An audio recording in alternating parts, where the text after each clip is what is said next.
I'm Jen. And I'm Joe. And we're Jen and Joe on the go. Cheers, Joe. Cheers, Jen. How are you today? I'm good. How are you? Good. So what are we doing this time, Jennifer? Well, I thought it would be a good idea to do another episode of getting to know Jen and Joe, because we haven't done one in a while, but more of a catching up with Jen and Joe. Yeah. Because we have a lot of things coming up this year that I thought maybe we'd like to share. Honestly, if I think about the last several months, really the entire past year, it's been a whirlwind. And we've had so much going on. Not all of it has been great, but we've been pretty positive about most everything for the most part. I think so. We've tried to be positive about it. and during a pandemic, we literally went to Florida every other month. Yeah, pretty much. Pretty close to it. So, which is crazy to me. Yeah, I know. There's just so much of this past year that is a blur, but we have so much coming up in this upcoming year. So, this one might get blurry too. Man, everything is blurry. Everything is fuzzy. I'm just getting old. Everything is just, the neurons are not connecting. I'm just like, what day of the week is this? What? What'd you say? Anyway, so what are we doing? Well, first of all, I want to acknowledge that we're drinking out of our Corksicle cups. I have some white wine. And what do you have, Joe? I have some red wine in the Wine Bar George, Hooten Young. Mine is the Stormtrooper Corksicle. So, technically you're drinking out of mine and I'm drinking out of yours. That's true.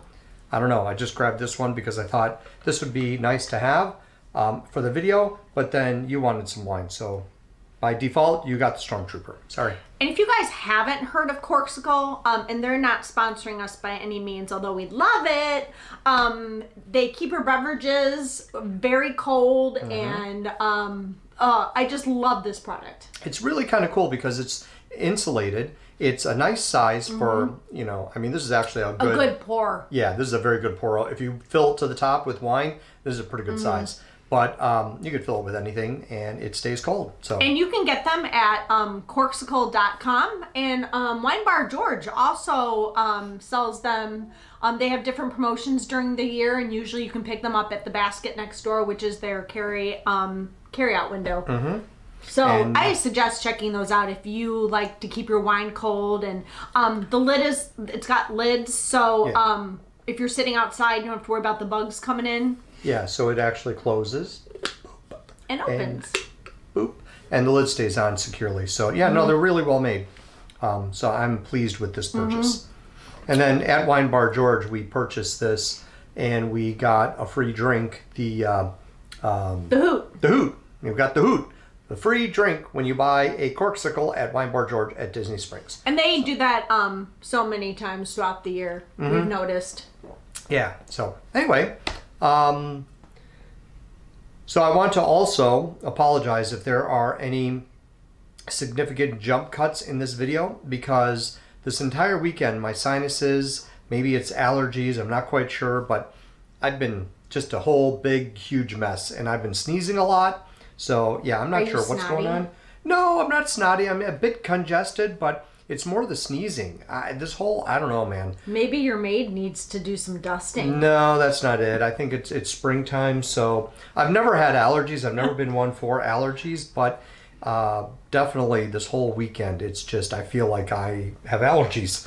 So I'm a little, anyway. Well, thank you for sharing. You're welcome. I hope you feel better. Well, I don't feel bad. It's just I'm sneezing a lot. That's good, because you have a lot to do today. Yeah, I know I do. So can we speed things along then, dear? Absolutely. All right, so what do you want to talk about? So anyway, the first thing we wanted to share with you guys is that we are going back to Florida. Big surprise. In 2.5 weeks. Where else do we go? Well, but it's good. There's no travel restrictions. Yeah, well. So that's always nice. I know.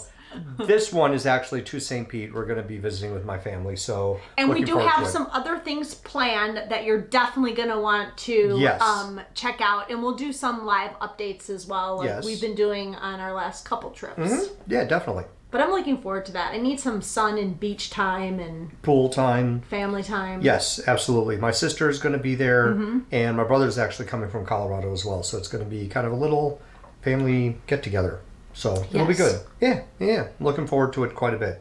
But we do have a lot that we have planned for the few days that we're going to be there. We do, and we're going to be staying. One of the places we're staying is really You're not going to want to miss it, but I don't want to say anything. Yeah, it's going to be new for me because I have not stayed there before. But I have.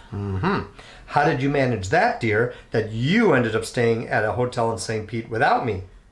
I have my ways. A story for another video, perhaps. Perhaps. Okay. So, number 2 is we've kind of been working with the Harrington Inn in Geneva, Illinois, and we are going to be doing something special with them this spring. Don't have a date yet? No, but we will let you know when that's coming up and what we're doing. Don't have any details. So we're looking forward to that. Yeah. They've been really nice there, I have to say. Just a nice place. Atwater's, that restaurant is really nice. So this has quickly become one of our favorites here in the Chicagoland suburbs. And if you'd like to stay there, go to harringtonin.com, and if you go to the news section is where you'll find Joe and I. News, not a news section, but news. The news. N-E-W-S. Yes, the news. So they're featuring some of our travel vlogs that we've done at the Harrington. Yeah. And it's just really cool. Yeah. It's just, I'm just going to say this. I know we've said it before in other videos, but it's just been really nice with doing the Disney stuff and the videos, just connecting with people. We've met people and established friendships with people that we would not have done without Disney and without doing the videos. That's true. I think this has been a overall very positive thing all the way around. So quite pleased. Yeah.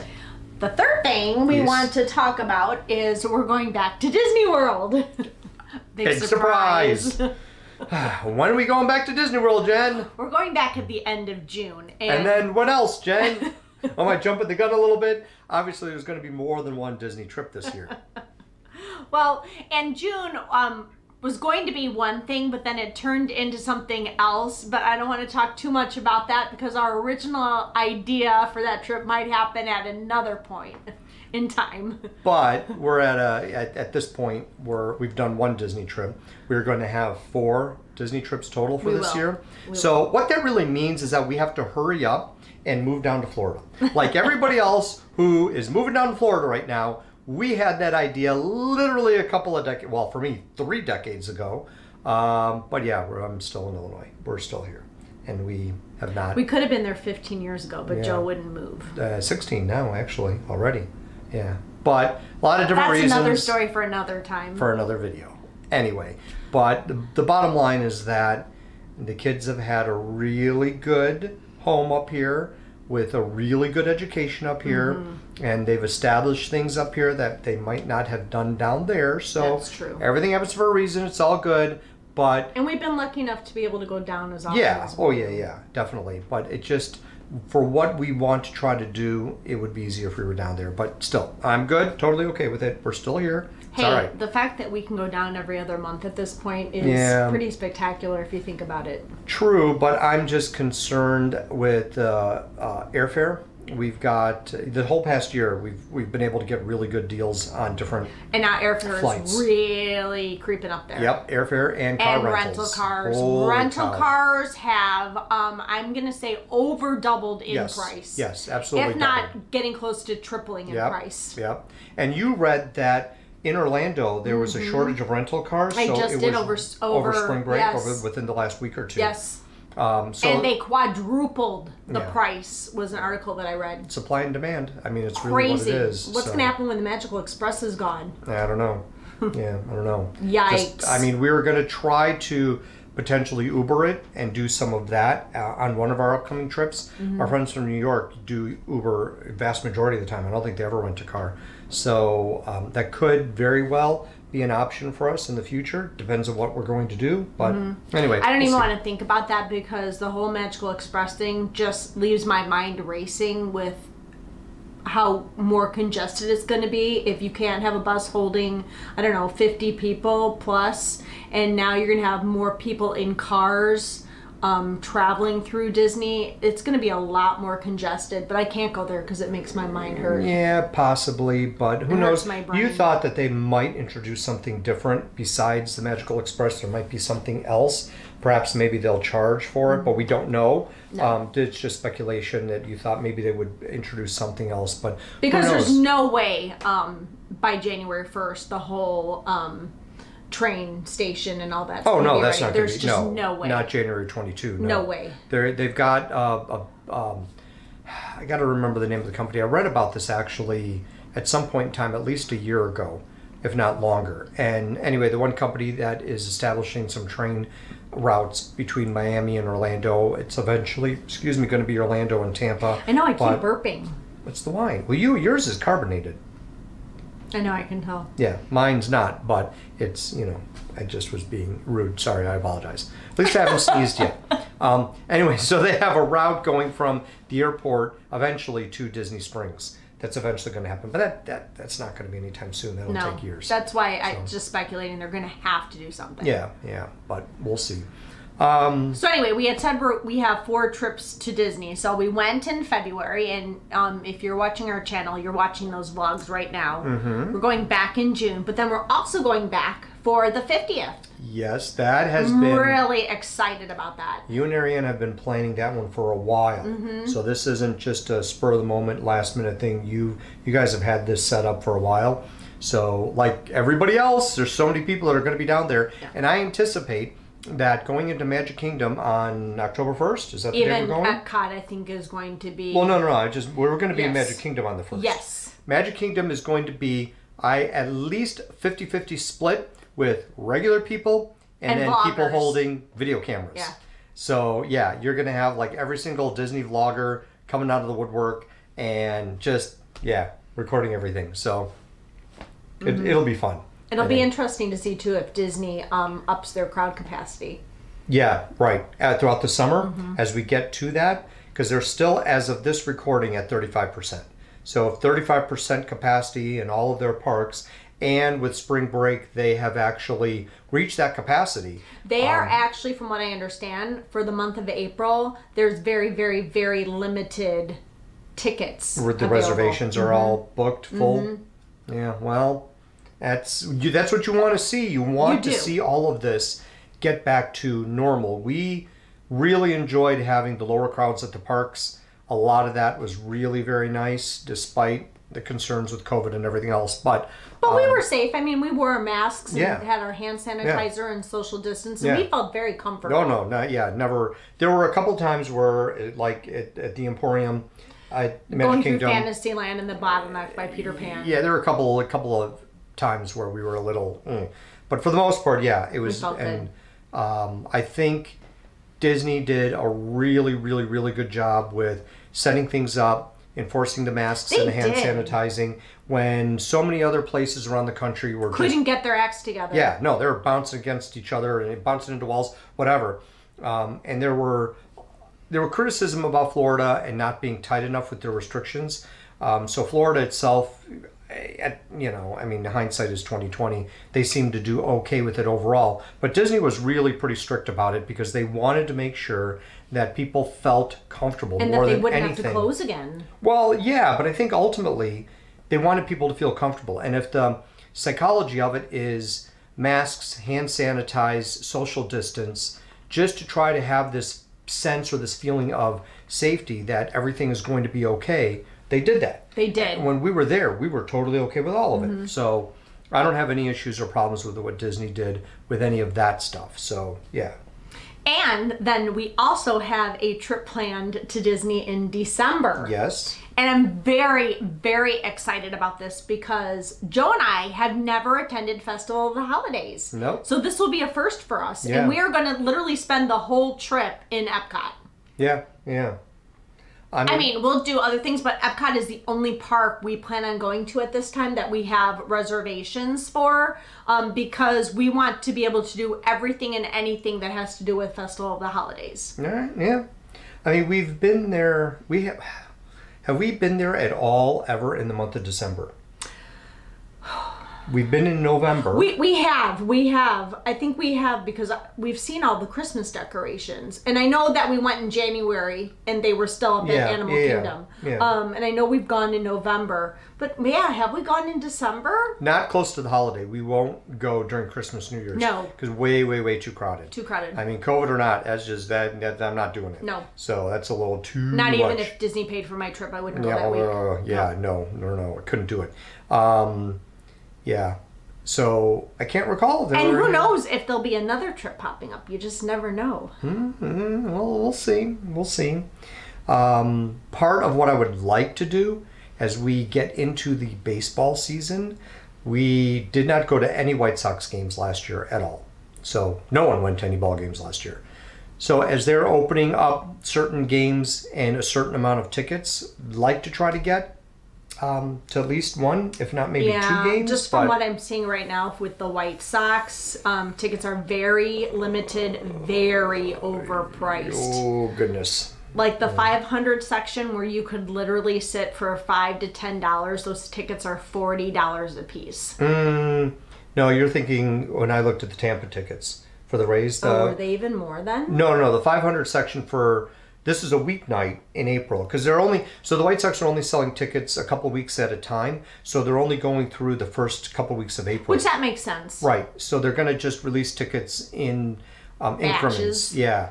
And so the 500 section is either $20 to $28. Yeah, but I'm just not going to sit up there. Oh, God, I don't know if I could. No, I'm a baseball snob, and if I'm going to watch a game, I only want to be in the golden box section.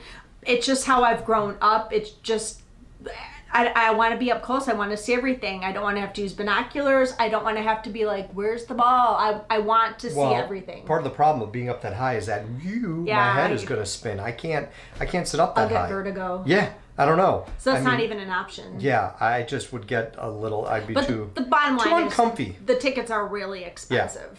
So we didn't even really have good options for anything up close.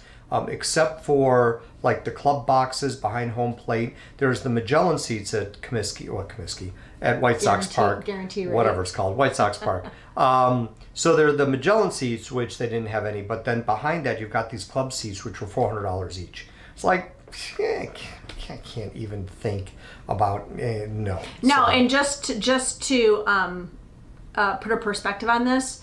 We usually buy tickets in the 100 level section anywhere from $35 to $80 a piece. Yeah. For really good tickets. Right behind the Sox dugout. Right. I mean, like literally the row behind the dugout where we can put our food and drinks on the dugout. And now those tickets, they're not even available. Again, supply and demand. Now, I was also looking at some Rays tickets because the Sox will play the Rays in August. And it's a weekend series, Friday through Sunday. Ashley and I have done that before. So I would like to try to get down there in August. I don't know if that's even going to be possible. However... We are looking into that. We just don't know if that's going to be an option or not. Looking at the Rays tickets, they had seats in the 100 level behind the visitors' dugout. A little further back, but they were $40 each. So St. Pete, the baseball tickets there have always been less expensive. So I'm hoping that we can at least... do something in August. Perhaps maybe Ash and I can get down there. We'll see. So that's what we've got coming up for the remainder of, the rest of the year. I mean, we're only in March still. Yeah, end of March. But there's a lot to look forward to. We really want to thank you guys for all of you who have watched our videos, subscribed to our channel, left comments. We really appreciate that, and we read and respond to every single comment we get. You. I mean, not that I don't want to, but there's just only so many hours in the day. And I mean, between my full-time job, which is full-time plus, and then the other job that I have, and then doing all the editing, and all the stuff I got to do around the house, and blah, blah, blah, blah, I'm usually pretty busy. So... But we are very grateful. But yes, and I'm grateful that you do all social media stuff and all the comments and all the rest of it. It's very, very cool. So catch us on Twitter and Instagram. Catch her on Twitter and Instagram. I don't even know what that is. I'm at a point where, I've learned a lot for someone who's technologically challenged. I've come a long way. So I'd like to think that I've always been kind of sort of in tune with certain things that are out there, especially when it comes to, I don't know, whatever's trending, pop culture, technology. But holy cow, man, I feel totally behind and out of it, and I have no clue. I'm just clueless. I don't know. Thank God you have me. I know. Well, thank God we have the girls. Are you kidding? That's true. There's no way we would have an understanding of any of this stuff if it wasn't for Ashley and Ellie. That's true. I don't think we would get half of it. So. And their patience. Well, yeah, basically. Yeah, I know. Especially with you and your iPhone. I don't even know. So, fun fact, I've now accidentally called 911 3 times. 3 times? Yeah. When was the third? This past week. I'm sorry. I have the iPhone 11. It's very poor placement for how the 911 pops up. It's a very poor phone design. And anyone who has the iPhone 11 will surely agree with me. I don't have an iPhone, so I don't know. So anyway, guys, don't forget to like and subscribe. Hit that notification bell because you don't want to miss any of this coming year with Jen and Joe because we have so much planned. I know I don't want to miss it because if I do, then I don't get to go on any of these trips. I don't get to learn about you calling 911 again. Were you ever going to tell me about that? Probably not. Yeah, it just kind of came out here in front of everybody. Oh, well, that's okay, I guess. They didn't call back this time. Well, a cop is going to show up at the door. I know. And they're going to be like, why is this woman calling 911 so many times? There's something going on in this house. I'm just going to show them how bad it is on the iPhone. Maybe you should contact Apple. Send them an email. Send them an email on your phone. Do you know how to do that? Yes! Oh, okay. Just making sure. And I would show you the whole 911 thing on the phone, but I'm afraid that I'll accidentally swipe it and call them for the 4th time. Oops. Oh, well. But if you have an iPhone 11, you'll feel my pain because I know a lot of people besides myself who have done it. I feel the pain, all right? All right, guys. Bye.